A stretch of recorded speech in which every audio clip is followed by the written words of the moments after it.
I'm not afraid that somebody in this room won't get married. I am afraid that if the gay marriage idea is enshrined in legal principle, that you're like a bigot if you're opposed to gay marriage, if you see something distinctive and special about the natural family, the mother and father, I am afraid that it will be expensive to speak about it, it will be risky to talk about it, that the mechanisms of the state will be used to repress, marginalize, and stigmatize disagreement in the same way we do with racism, right? So you can't say both.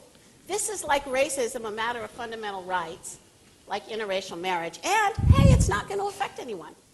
Because, I mean, this is what I tear my hair out when I see this. You've got to pick one of those two ideas, because the truth is the triumph over racism is the triumph of the simultaneous use of law and culture to repress, stigmatize, and marginalize within limits of the liberal state people who disagree with the state religion of equality. So take your choice. You can have one of those arguments, but not both. So you don't necessarily think that marriage will automatically create a problem with other people's heterosexual marriages, but you're concerned that people who believe in marriage will not be protected by the law? No, is that your fear? No, you've just posed a false opposite. I'm trying to understand your position. Good. I really don't understand it. I know you don't. I know you don't. I know that a lot of people do, but that you don't. So let me just pause and say, no, I mean, I'm serious. I've worked really hard at achieving disagreement, and I take seriously that you don't understand it. Okay, start with this fact. If you're attracted to the opposite sex, all it takes is for somebody to look kind of cute on Saturday night, and bam, 9 months later, there's a baby or an abortion. Okay? This is a problem. It's an opportunity because it's beautiful if they're united in love and marriage. It's a problem that marriage is designed to wrestle with.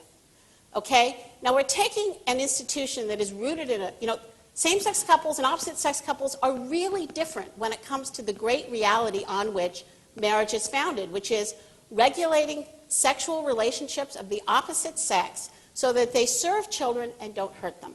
And that's why every person who's married of the opposite sex in some minimal way serves this goal, but that's a side issue. So how does society do this? It's not because of what people do privately, it's not the wedding ceremony, it's the consensus around the idea that you got to bring together the two great halves of humanity, male and female, to make and raise the next generation. If we had a powerful marriage culture, gay marriage would make no sense. Because the marriage culture is dramatically weakened, it's plausible to some people. But gay marriage institutionalizes the idea you could argue that marriage is just about You could argue that it strengthens marriage because you're having. I mean, you could argue that. There is no